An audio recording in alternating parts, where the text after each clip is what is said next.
पैसे की वैल्यू को कौन डिसाइड करता है, चाहे वो रुपए हो या डॉलर हो या किसी और देश की करेंसी हो, आखिर इसकी वैल्यू डिसाइड कैसे होती है। इसी बीच में हम लोग को महंगाई का रोना रोते रहते हैं और महंगाई साल दर साल बढ़ते रहती है, कभी पीछे आने का नाम नहीं लेती है। एक बार बढ़ गई तो बढ़ गई। इसी महंगाई के बीच में हम लोग की भागम भाग भी बढ़ गई है और बढ़ते जाते हैं, दिनों दिन बढ़ते जा रही है, कहीं सुकून का नाम नहीं मिलता है, लोग और तेजी से भाग रहे हैं। इसी भागम भाग के बीच में यही देखने को आ रहा है कि जो अमीर देश है वो अमीर होते जा रहे हैं और गरीब देश और डूबते जा रहे हैं। इसी कड़ी में गरीब और गरीब होते जा रहा है, अमीर और अमीर होते जा रहा है। तो आखिर इसका कारण क्या है, फैक्टर क्या है, इसी फैक्टर के बारे में समझने की कोशिश करेंगे। आखिर कहीं ये फैक्टर पैसा तो नहीं है, तो हम पैसे की उत्पत्ति के बारे में समझने की कोशिश करेंगे पूरे इस वीडियो में और इसके सलूशन के बारे में भी जाएंगे। तो प्लीज वीडियो पर बने रहिए और हमारे चैनल महेश राजेश इन्फो को सब्सक्राइब जरूर कीजिए। वीडियो अच्छा लगे तो इसको लाइक कीजिए, शेयर कीजिए और कमेंट कीजिए। किसी भी व्यक्ति, वस्तु, देश के बारे में यदि हम समझना चाहते हैं तो हमको सबसे पहले इसके इतिहास में जाना पड़ेगा। वैसे ही आज हम पैसे के बारे में समझना चाह रहे हैं तो हमको पैसे के इतिहास में जाना पड़ेगा। तो आज समझने की कोशिश करते हैं पैसे के इतिहास के बारे में। तो इसकी शुरुआत जब होती है, जब मानव सभ्यता चालू हुई थी, उस समय चालू हुआ वाटर सिस्टम, मतलब वस्तु विनिमय, एक दूसरे से वस्तु के द्वारा विनिमय कर अपनी जरूरतें पूरी करना।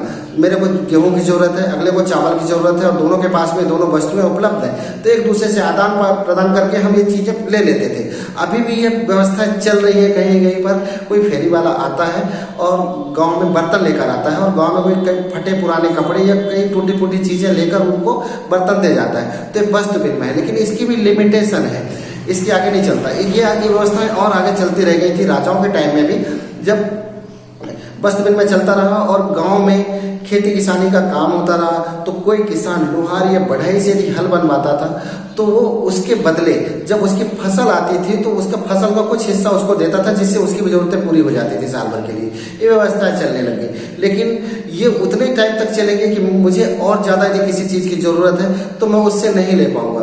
तो यहीं से चालू होता है वस्तु विनिमय का अगला पार्ट जो चालू होता है, वो वहाँ से ये मुद्रा के रूप में बदल जाता है। तो लोगों ने इसे धातु में विनिमय करने लगे, गोल्ड और सिल्वर का उस सब फिर जमाना आया। तो लोगों को कभी ज़्यादा यदि किसी चीज़ की जरूरत पड़ती थी तो वो गोल्ड देकर या सिल्वर देकर वो चीज़ें, वस्तुएं अपनी खरीद लेते थे, अपनी जरूरत की चीज़ें। ये हुई गोल्ड और सिल्वर एक कॉइन में कन्वर्ट हो गए, छोटे छोटे कॉइन में कन्वर्ट हो गए। ये दूसरा रूप था उसका, गोल्ड कॉइन और सिल्वर कॉइन। यहाँ तक ये चलता रहा। ये जब गोल्ड कॉइन और अब यहाँ से व्यापार का उद्गम ज़्यादा होता है। अब इस यहाँ पर व्यापारी होने लगे, जो व्यापारी एक देश से दूसरे देश जाते थे और वहाँ से व्यापार करके आते थे। एक राज्य से दूसरे राज्य जाते थे, वहाँ से व्यापार करके आते थे। तो वहाँ से व्यापार करना और कठिन होने लगा, चीज़ें सुगम होने लगे, लेकिन कठिन होने लगा कि इन गोल्ड को और सिल्वर कॉइन को इनको आखिर कैरी कैसे करें, ढो के कैसे ले जाए। कभी किसी के पास में 500 कॉइन है, 100 कॉइन है, 200 कॉइन है, जो भी है, तो इसको ले जाने में तो सबसे पहले वजन में होता था। दिखता भी था कि इसके पास में कॉइन रखी हुई है, तो उसको लूटने और कहीं उनकी हत्या करने का बहुत ज़्यादा डर बना रहता था। व्यापारी उस समय घोड़ा गाड़ी से चलते थे, किसी ऐसी कोई कुछ था नहीं, घोड़ा गाड़ी पैदल से चल के व्यापार करके आते थे। तो इसको उन्होंने सुगम बनाने के लिए एक तीसरी व्यवस्था की शुरुआत की। तो उस तीसरी की व्यवस्था शुरुआत करते हैं जहां से ही चालू होता है हमारे इस पैसे का उद्गम।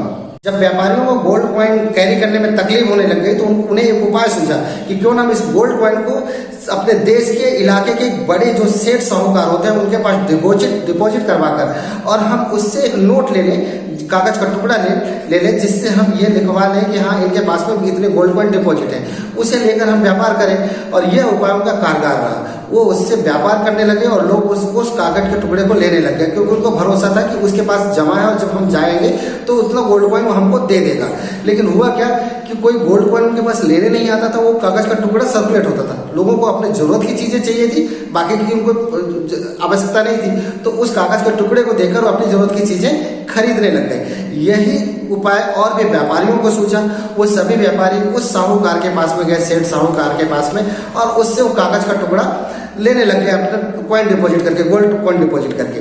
और ये देखते हैं कि वो सेठ साहूकार ये देखा कि ये बात तो बहुत ही अच्छी है कि ये पैसा मार्केट में सर्कुलेट हो रहा है, जैसे आज हम पैसा कहते हैं, ये नोट सर्कुलेट हो रहा है, कागज का एक नोट है ये जो सर्कुलेट हो रहा है, टुकड़ा है, और इसे कोई लेने हमारे पास में गोल्ड कॉइन तो आ नहीं रहा है और कभी आएगा भी, तो ठीक है दे देंगे उसको। तो उन्हें एक बिजनेस अपॉर्चुनिटी सूझी कि ठीक है हम क्यों ना और ज़्यादा इसको नोट सर्कुलेट करते। तो उनके पास में 5,000 कॉइन आए, सभी व्यापारियों को मिलके उन्होंने 50,000 नोट उसका सर्कुलेट कर दिया उस वैल्यू की, कि ठीक है एक साथ कोई तो आएगा नहीं, यदि आएगा तो मेरे पास में 5,000 कॉइन पड़े हैं, मैं कुछ सही से उठा कर दे दूंगा उसको। और ये कारगर रहा, कोई गोल्ड कॉइन लेने उनके पास आया नहीं और वो कागज के टुकड़े सर्कुलेट होते रहे। और यहीं से शुरुआत होती है हमारे केंद्रीय बैंकों की आज, और जहाँ से पैसे की शुरुआत होती है, नोट की, पेपर करेंसी की शुरुआत होती है। हमने अपने पिछले वीडियो में चर्चा किया था कि 1990 में कैसे अमेरिका ने पेपर करेंसी की शुरुआत की, जब वहाँ पे आज़ादी की लड़ाई लड़ रही थी और वो अपना मिलिट्री खर्चों के लिए इसका उपयोग किए थे। वहाँ पे भी बहुत सारे जो बैंक थे जो पेपर करेंसी चला रहे थे, अपनी अपनी करेंसी चला रहे थे। वहाँ केंद्रीकृत बैंक नहीं था, वो जाकर 1913 में वहाँ का फेडरल बैंक बना और डॉलर केंद्रीकृत मुद्रा बनी।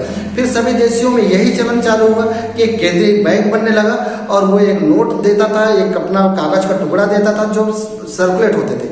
और यहाँ तक सभी को भरोसा था कि ये लिंक्ड है, ये नोट है जो कागज का टुकड़ा है, ये गोल्ड से लिंक्ड है। लेकिन आने वाले दिनों में 1970 में 71 में अमेरिकन जो निक्सन थे, राष्ट्रपति निक्सन थे, उन्होंने ये क्लियर कर दिया कि भैया ये लिंक्ड नहीं है, ये कागज टुकड़ा अलग है और ये गोल्ड अलग है। हम इस कागज के टुकड़े में आपको गोल्ड नहीं देंगे, इसके बदले आप इतने ही वैल्यू की कोई वस्तु खरीद सकते हैं, हम ये आपसे वादा करते हैं। वहाँ से ये आज की इस पैसे की शुरुआत हुई और यहीं से मुख्य समस्याओं की शुरुआत होती है जो आज चलन हुई। और इसमें आगे पे चर्चा ये करने जा रहे हैं कि आखिर ये समस्या कैसी थी। क्या बैंक जितने नोट छापते हैं उतने ही नोट मार्केट में सर्कुलेट होते हैं, उससे ज़्यादा रहते हैं, और ये ज़्यादा होते हैं तो ये महंगाई में असर कैसे डालते हैं। हम 5 दोस्त हैं, हम 5 दोस्तों को मिलाकर 10,000 रुपये हैं। पहले के वाले में 5,000 रुपये हैं, पहले वाले के पास में 3,000 2,000 ऐसे सभी को मिलाकर 10,000 रुपये हो जाते हैं। और एक कोई वस्तु है जिसकी कीमत 10,000 रुपये है और हमें सभी को आवश्यकता है उसकी, तो हम सब लोग डिसाइड करते हैं कि सब कोई मिलकर इसे 10,000 रुपये में खरीद लेते हैं। लेकिन उसी रात एक मैजिक होता है और सभी को मिलाकर 30,000 रुपये आ जाते हैं। जिसके पास से 5,000 रुपये थे उसके पास में 10,000 रुपये हो गए और इसी क्रम में सभी को मिलाकर 30,000 रुपये हो जाते हैं। तो जिस व्यक्ति के पास से 5,000 रुपये थे तो वो सोचता है कि क्यों मैं सबको बोलूं, मैं अकेले उसको खरीद लेता हूं। तो उस व्यक्ति के पास में गया और वो बोलता है 10,000 रुपये को मुझे अकेले दे दो। लेकिन वो व्यक्ति बोलता है कि भैया इसके पहले लोग आए थे जो मुझे 12,000 रुपये बोल के गए, अब मैं आपको 14,000 में दूंगा। फिर तब तक 2 लोग और आ जाते हैं, वो सब मिला के बोलते हैं कि भैया आप एक काम करो, इसे मुझे 16,000 में दे दो। ऐसे बढ़ाकर उस वस्तु की जो कीमत है वो 25,000 रुपये हो जाती है जो 10,000 रुपये की थी। तो यहाँ पर हुआ क्या कि जब ज़्यादा पैसा आया तो पैसे की डिवैल्यू हो गई और वहाँ पे उस वस्तु की कीमत बढ़ गई। तो जब ज़्यादा पैसा आया तो पैसे की कीमत अपने आप नीचे हो गई। यहीं पर आगे चलते हैं बैंकिंग सिस्टम में, जो अभी देख चुके हैं कि उसके पास में जितने गोल्ड कॉइन नहीं थे उतने नोट तो उसने सर्कुलेट कर दिए।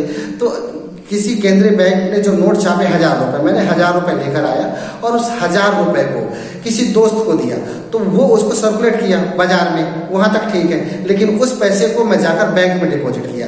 अब बैंक ने उसको कैसे जादू से पैसा उसको बढ़ाता है ये समझने की कोशिश कीजिए। 1,000 रुपये मैंने डिपॉजिट किया और उसके पास में कोई इकट्ठा पैसा लेने तो आएगा नहीं, मैं कभी जाऊंगा तो ऐसे करके बहुत लोगों ने, लाखों लोगों ने जमा किया है, तो सभी लोग 1,000 रुपये इकट्ठा जमा करने नहीं आएंगे। तो उसका एक नियम है कि वो इतनी लिक्विड मनी अपने पास रखकर बाकी को लोन दे सकता है। तो उसने 25% अपने पास रखा, मतलब 250 रुपये 1,000 रुपये से अपने पास रखा और 750 रुपये किसी को लोन दे दिया। अब मैं क्या देखता हूँ कि मैं अपने अकाउंट में देखता हूँ, अपने ऐप में देखता हूँ कि मेरे पास में 1,000 रुपये दिख रहे हैं, उसे मैं कभी भी निकाल सकता हूँ। उसने अगले को 250 रुपये निकाल कर 750 रुपये फाइनेंस कर दिए, लोन दे दिए, वो भी 750 रुपये कभी भी निकाल सकता है, उसके ऐप में दिख रहा है। अब वो 750 रुपये निकाल कर कहीं और गया, उससे कुछ वस्तु खरीदी और वो 750 रुपये फिर डिपॉजिट किया और उससे फिर से बैंक उस पैसे को एक 25% रख कर और 600 रुपये फिर से किसी को दे दिया लोन में। तो वो क्या हो गया कि यहाँ पर देख रहे हो तो 1,000 रुपये था, वो 1,700 रुपये हुआ, फिर 2,300 रुपये हुआ और ये यहीं पर रुकेगा नहीं, ये आगे चलता रहेगा। 3,000 4,000 रुपये 5,000 रुपये जहाँ तक वो जाएगा वहाँ चलता रहेगा। तो जो मनी आज प्रिंट हुई थी 1,000 रुपये की, वो ऐसे ही सर्कुलेट होकर बहुत ज़्यादा हो गई बाजार में। जब पैसे ज़्यादा बाजार में हो गए तो अपने आप महंगाई बढ़ने लगी, पैसे की वैल्यू नीचे आने लग गई और वस्तुओं की कीमत ऊपर जाने लग गई। यहीं से शुरू होती है महंगाई की। लेकिन अब इसका निदान कैसे करते हैं इसके निदान करने के लिए जब इन्फ्लेशन बढ़ रहा होता है तो हमको उसकी समस्या को उसी क्रम में हमको भी दौड़ना पड़ेगा। हम उसके उल्टे दिशा में जाकर दौड़कर उसे पूरा नहीं कर सकते। तो वहीं पर जब हम देख रहे हैं कि महंगाई 7.5% के रेट पे बढ़ रही है तो हमको 12%, 14% इस रेस में अपनी इनकम बढ़ानी पड़ेगी, जिस पे हम कहीं स्टॉक मार्केट में इन्वेस्ट कर सकते हैं, म्यूचुअल फंड में इन्वेस्ट कर सकते हैं, किसी और भी जगह पे इन्वेस्ट करके उसे बढ़ा सकते हैं, रियल एस्टेट में इन्वेस्ट कर सकते हैं। हमें सलाह नहीं दे रहे हैं, आप अपने सलाहकार से, अपने जो भी आपके कंसल्टेंट है उससे सलाह लेकर ही ऐसा करें। लेकिन हम ये जनरली चर्चा कर सकते हैं कि ऐसा करके हम अपनी वेल्थ भी बढ़ा सकते हैं। तब कहीं जाकर हम उस मैराथन में जहाँ पे भागम भाग लगी हुई है, बड़ा बहुत बड़ा होते जा रहा है, छोटा छोटे होते जा रहा है, तो उस मैराथन में हम भी पहुँच पाएंगे उस जगह पर। ये पहुँच नहीं पाएंगे तो कुछ दूर तक कंफर्टेबल तरीके से उसको कॉम्पिटेट कर पाएंगे। नमस्कार, धन्यवाद। वीडियो अच्छा लगा तो इसको शेयर जरूर कीजिए।